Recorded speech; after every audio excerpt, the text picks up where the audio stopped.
विद्यार्थियों, आज के इस वीडियो में हम राजनीतिक दल व दबाव समूह में अंतर और दबाव समूह के समीक्षा करेंगे, यानी उनकी क्या गुण हैं, क्या दोष हैं और किस तरह से वो अपनी महत्वपूर्ण भूमिका का निर्वाह करते हैं। तो हम दबाव समूह के जो पिछले वाले वीडियो में हमने देखा कि किस आधार पर इसका वर्गीकरण किया गया, कि किस तरह की ये कार्यप्रणाली अपनाते हैं अपने उद्देश्य की पूर्ति के लिए।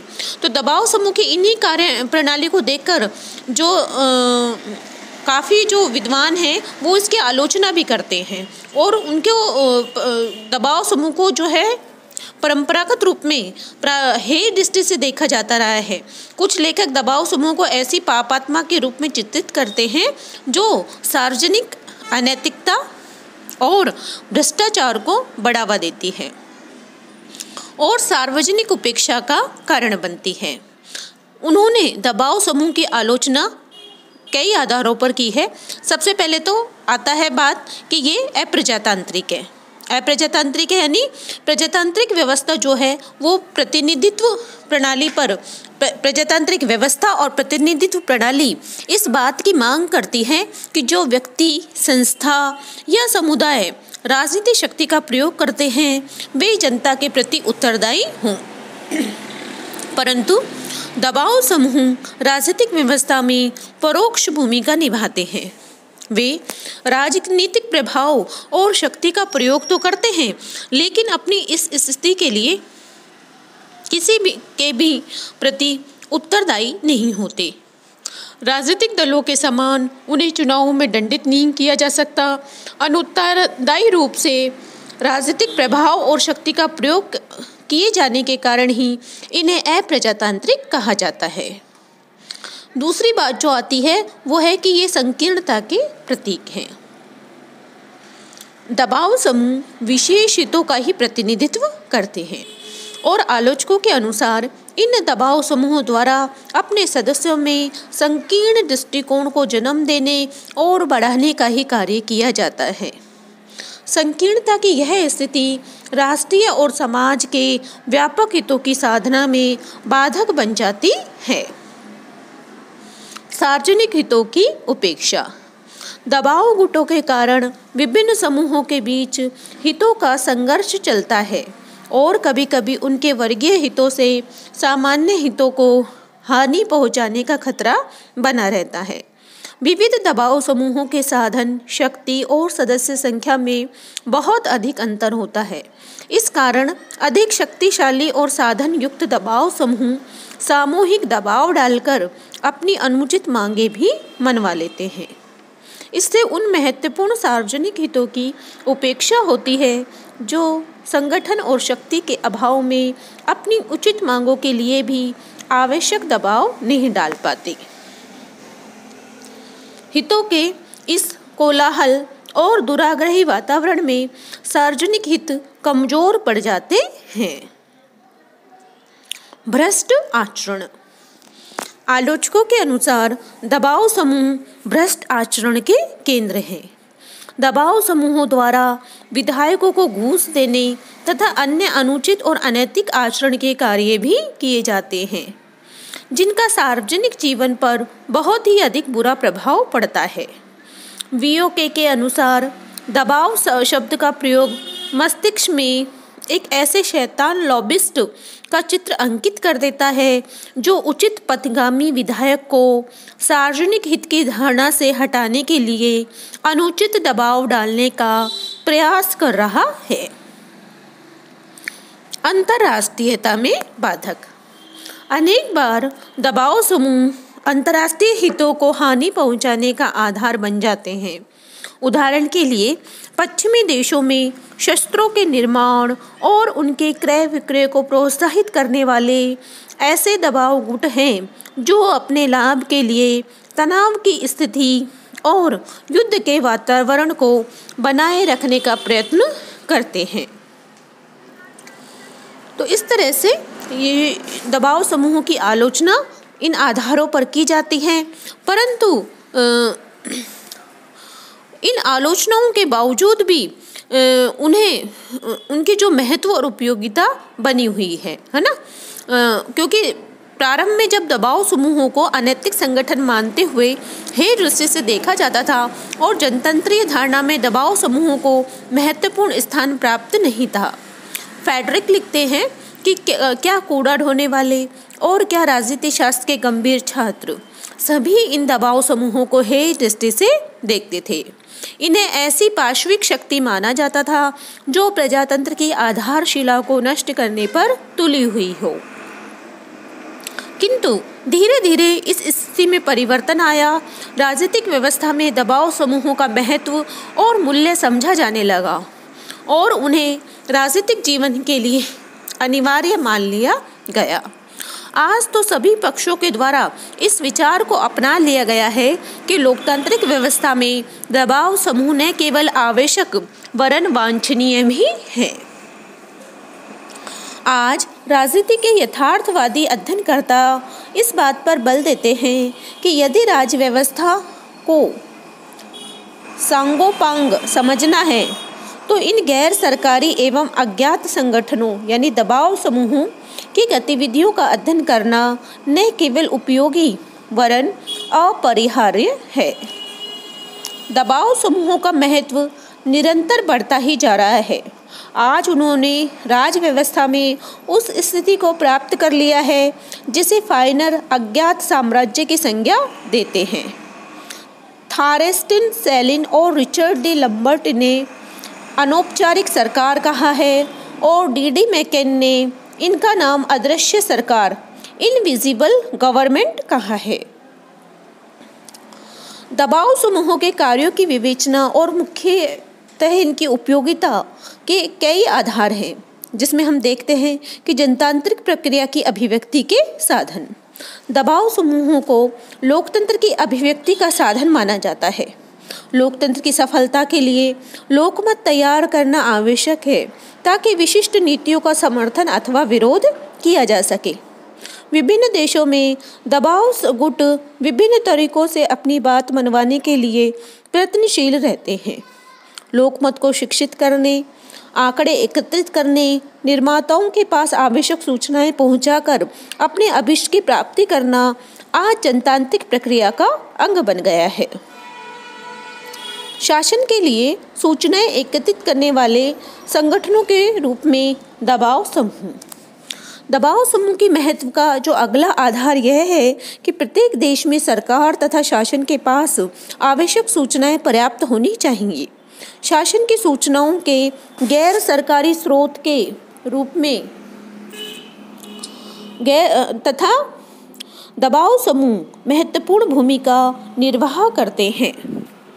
दबाव समूह आंकड़े एकत्रित करते हैं, शोध करते हैं तथा सरकार को अपनी कठिनाइयों से परिचित कराते हैं। नेक्स्ट है शासन को प्रभावित करने वाले संगठनों के रूप में दबाव समूह। आजकल दबाव समूहों का अस्तित्व एक ऐसी संस्था के रूप में है जिनके पास इस दृष्टि से काफ़ी शक्ति होती है कि वे सर्वार्थ या हित विशेष की रक्षा के लिए सरकारी मशीनरी पर उपयोगी व सफल प्रभाव डाल सके। सरकार की निरंकुशता को सीमित करना।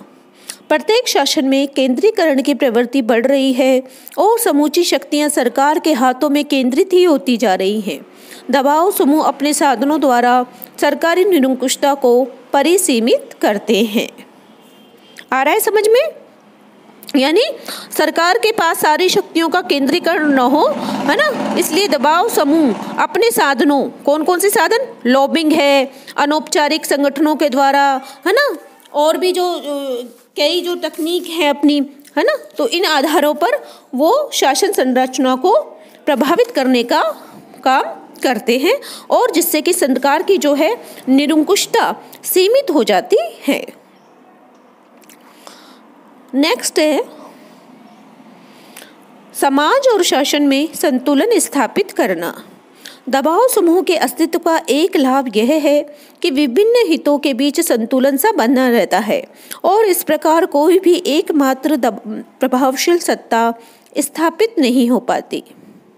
व्यापारी, श्रमिक, किसान, जातीय समुदाय, स्त्रियां और धार्मिक समुदाय आदि सभी अपने स्वयं के हितों को प्राप्त करना चाहते हैं, किंतु उनको एक दूसरे से प्रतियोगिता करने के लिए मजबूर किया जाता है। इसके परिणाम स्वरूप समाज और शासन में संतुलन स्थापित हो जाता है और यह संतुलनकर्ता प्रवृत्ति समाज को उस स्थिति से बचाती है जिसमें व्यक्तिगत समुदाय ही सारी शक्तियों को हथिया लेते हैं। नेक्स्ट है व्यक्ति और सरकार के मध्य संचार के साधन। दबाव समूह लोकतांत्रिक राज व्यवस्था में व्यक्तिगत हितों का राष्ट्रीय हितों के साथ सामंजस्य स्थापित करते हैं। ये समूह नागरिक और सरकार के बीच संचार साधन का कार्य करते हैं। रोडो के अनुसार निर्वाचित नेता दबाव समूह के माध्यम से अपने निर्वाचकों की इच्छा आकांक्षाओं का पता लगा लेते हैं। अतः इन्हें गैर सरकारी संचार सूत्र कहा जा सकता है। क्षेत्रीय प्रतिनिधित्व के पूरक। वर्तमान समय की प्रजातांत्रिक प्रणाली में सामान्यतः क्षेत्रीय प्रतिनिधित्व की प्रणाली को अपनाया जाता है। क्षेत्रीय प्रतिनिधित्व उपयोगी और व्यवहारिक होते हुए भी इसकी एक त्रुटि यह है कि कुछ विशेष प्रकार के व्यवसायों या आर्थिक कार्यों में संलग्न व्यक्तियों के हितों को प्रतिनिधित्व प्राप्त हो नहीं पाता। ये व्यक्ति अपने हितों की रक्षा और वृद्धि के लिए दबाव गुटों के रूप में संगठित हो सकते हैं। VOK के शब्दों में इस प्रकार के दबाव समूह दलीय पद्धति में व्यावसायिक प्रतिनिधित्व के कार्यों को संपन्न करते और क्षेत्रीय प्रतिनिधित्व की कमी को दूर कर देते हैं। क्षेत्रीय प्रतिनिधित्व में व्यावसायिक प्रतिनिधित्व के तत्व को सम्मिलित कर इनके द्वारा क्षेत्रीय प्रतिनिधित्व के पूरक की भूमिका निभाई जाती है। विधानमंडल के पीछे विधानमंडल का कार्य। दबाव समूह विधि निर्माण में विधायकों की सहायता करते हैं। अपनी विशेषता तथा ज्ञान गुणवत्ता के कारण ये गुट विधि निर्माण समितियों के सदस्यों को आवश्यक परामर्श देते हैं। इनका परामर्श और सहायता दोनों ही इतने उपयोगी होते हैं कि इन्हें विधानमंडल के पीछे का विधानमंडल कहा जा सकता है। वस्तुतः दबाव समूह लोकतांत्रिक व्यवस्था का दूसरा नाम है और इन्हें लोकतांत्रिक व्यवस्था की प्राणवायु कहा जाने लगा है। तो इस प्रकार जो दबाव समूह के जो दोष बताए जाते हैं वे सैद्धांतिक अधिक है। वस्तुतः दबाव समूह की अप्रजातांत्रिक, राष्ट्रीय हित में बाधक या सार्वजनिक हितों की उपेक्षा करने वाले संगठन नहीं कहा जा सकता है। विभिन्न दबाव समूहों के बीच जो क्रिया प्रतिक्रिया होती है उससे अलग अलग दबाव समूहों के दृष्टिकोण की संकीर्णता समाप्त होकर सार्वजनिक हित को दृष्टि में रखने वाला एक व्यापक दृष्टिकोण तैयार होता है। दबाव समूह उस आधार को जन्म देते हैं जिसके बल पर लोकतंत्र और राष्ट्रीय एकता को प्राप्त किया जा सकता है। दबाव समूहों के बिना जनता और शासन के बीच संपर्क सूत्रों का अभाव हो जाएगा तथा यह स्थिति लोकतांत्रिक संस्कृति और राष्ट्रीय हित और एकता के लिए घातक होगी। माइनर विनर ने इस प्रसंग में लिखते हैं, लोकतांत्रिक संस्कृति के लिए इससे अधिक और घातक कुछ नहीं हो सकता कि राष्ट्रीय हित की एक ऐसी अवधारणा को अपनाया जाए जिसमें विशेष हितों को सौदाबाजी करने के अवसर, अपनी बात कहने और राजनीतिक प्रक्रिया की नीतियों तथा मांगों के प्रभाव में रचनात्मक भूमिका निभाने से वंचित कर दिया गया हो।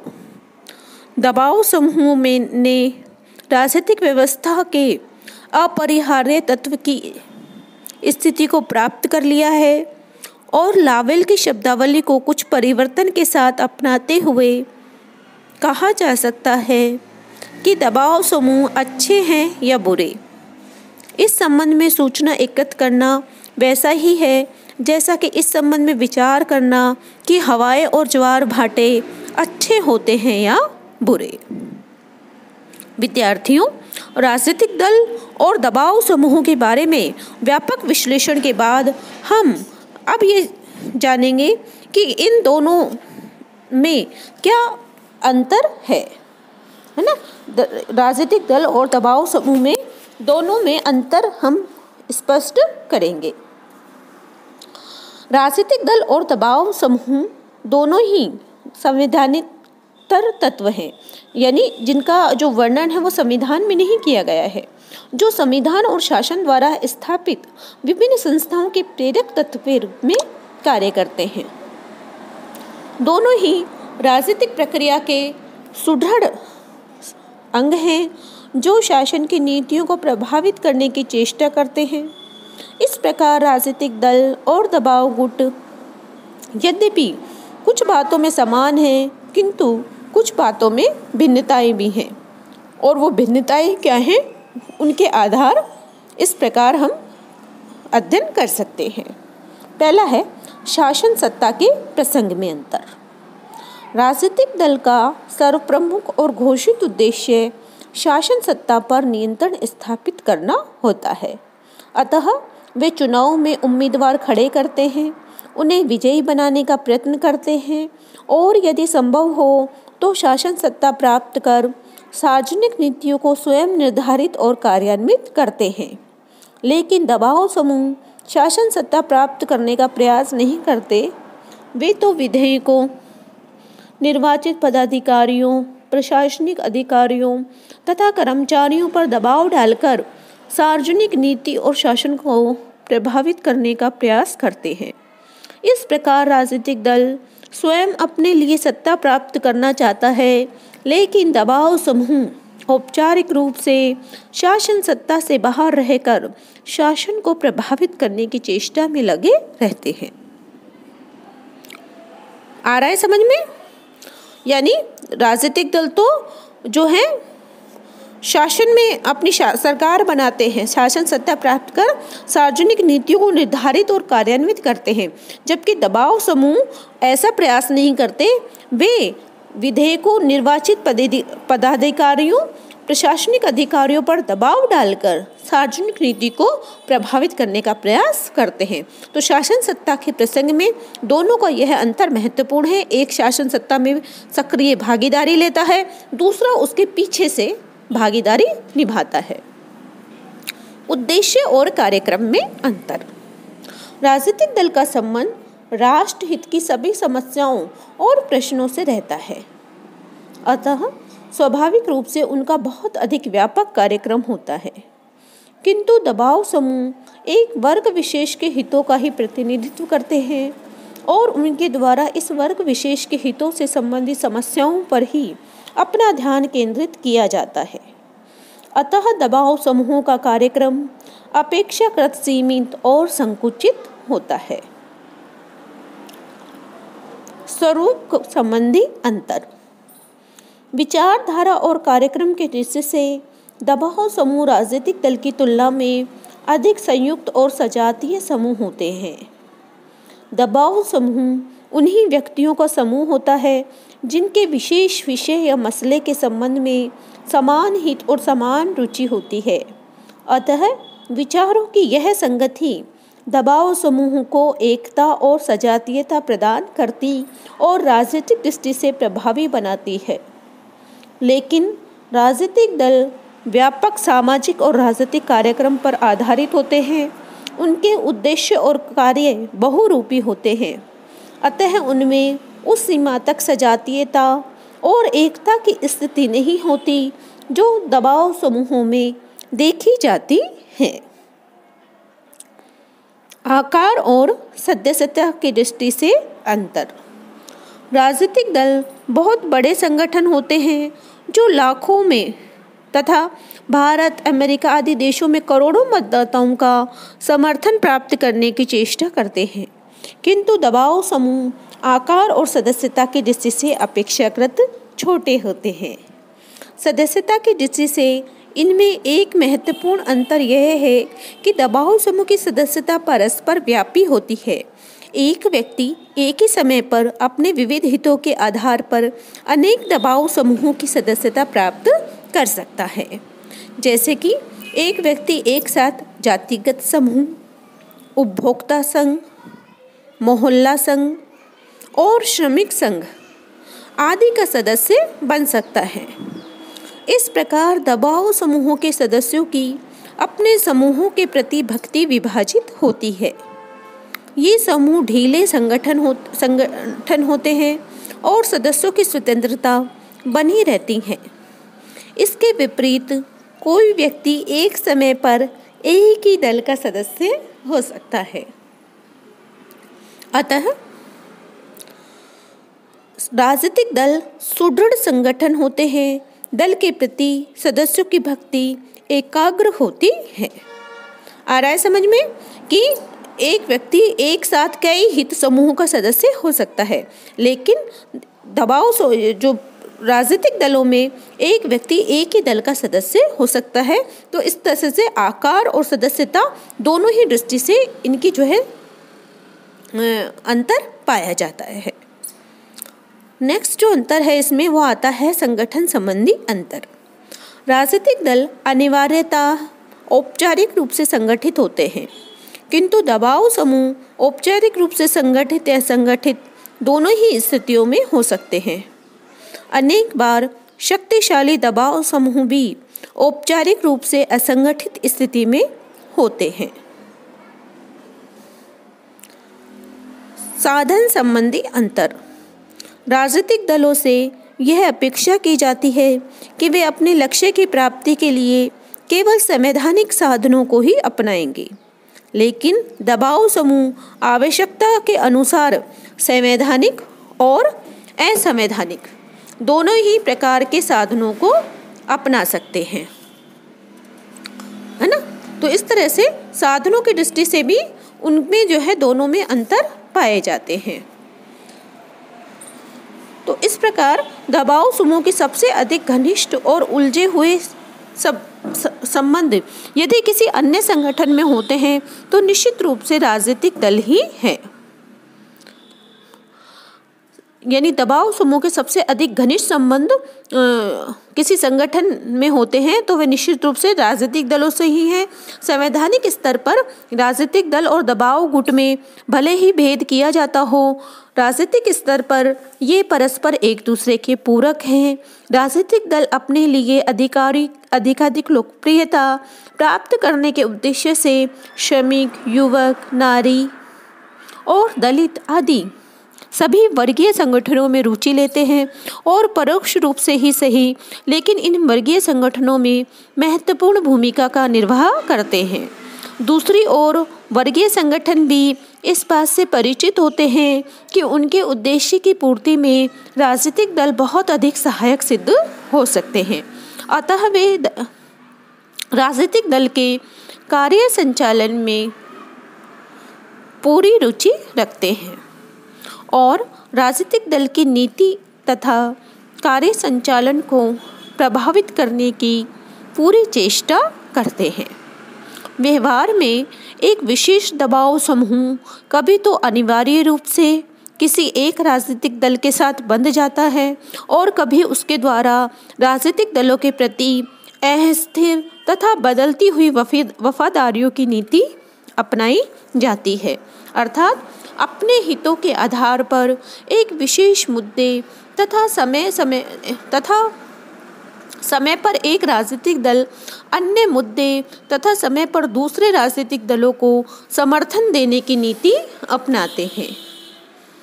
दबाव समूह और राजनीतिक दल के आपसी संबंध का एक पक्ष यह भी है कि कभी तो दबाव समूह राजनीतिक दल को जन्म देते हैं और अनेक बार राजनीतिक दल दबाव समूह के गठन में पहल करते हैं।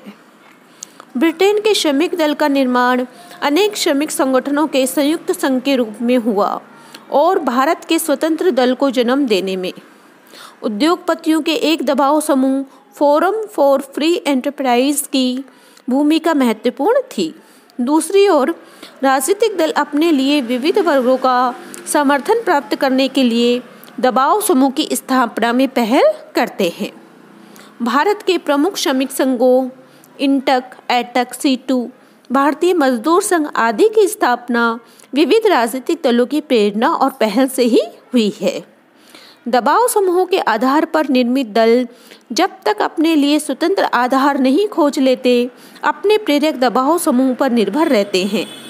लेकिन यह स्थिति राजनीतिक दल की शक्ति और प्रभाव को बढ़ने में बाधक होती है और सामान्यतः अधिक समय तक नहीं रहती। दबाव समूहों को अनेक बार बहुत लंबे समय तक अपने राजनीतिक दल पर निर्भर देखा जाता है। ऐसे दबाव समूह पर एक विशेष राजनीतिक दल का बिल्ला लग जाता है और उसकी स्थिति आश्रित संगठन जैसी हो जाती है। व्यवहार के अंतर्गत ऐसे दबाव समूह अपने वर्गीय हितों का उचित प्रतिनिधित्व नहीं कर पाते। वस्तुतः राजनीतिक दल की एक श्रेणी विशेष के दबाव समूहों पर निर्भरता या दबाव समूह की एक ही राजनीतिक दल पर निर्भरता उचित स्थितियां नहीं हैं। ये स्थितियां राजनीतिक दल और दबाव समूह की प्रभावशीलता पर विपरीत प्रभाव डालती हैं। राजनीतिक दल और दबाव समूह में परस्पर संबंध तो होगा ही, लेकिन अपने स्वस्थ विकास के हित में उन्हें एक ही श्रेणी के दबाव समूह या एक ही राजनीतिक दल पर निर्भरता से बचना चाहिए। भारत और अन्य अनेक विकासशील देशों में दबाव समूह के संबंध में विशेष रूप से यही स्थिति विद्यमान है, जो उनके स्वस्थ विकास में बाधक बन रही है। तो इस प्रकार हमने समग्र विश्लेषण के आधार पर देखा कि राजनीतिक दल और दबाव समूहों में कुछ अंतर भी हैं, लेकिन परस्पर एक दूसरे पर निर्भर भी हैं, है ना। जहाँ राजनीतिक दलों को अपनी नीतियों का प्रचार के लिए, अपने जो समर्थन के लिए विभिन्न युवा, श्रमिक, युवक, नागरिक संगठनों की आवश्यकता होती है, वहीं ये संगठनों को अपने हितों की रक्षा के लिए राजनीतिक दलों की आवश्यकता होती है। इसी प्रकार राजनीतिक दल और जो की शक्ति दबाव समूहों पर अगर ये ज़्यादा निर्भर रहते हैं तो इनकी शक्ति जो है बढ़ने में बाधक होती है। दबाव समूह को अनेक बार बहुत लंबे समय तक अपने दलों पर निर्भर देखा जाता है। तो ऐसे में दबाव समूह एक विशेष राजनीतिक दल का बिल्ला लग जाता है, तो उससे बचना चाहिए।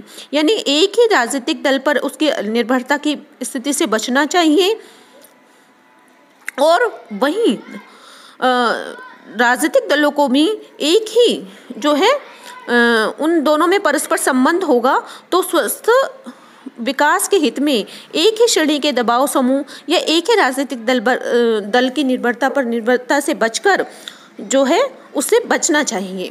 तभी वो दोनों ही लोकतंत्र के स्वस्थ विकास में अपना योगदान दे सकते हैं।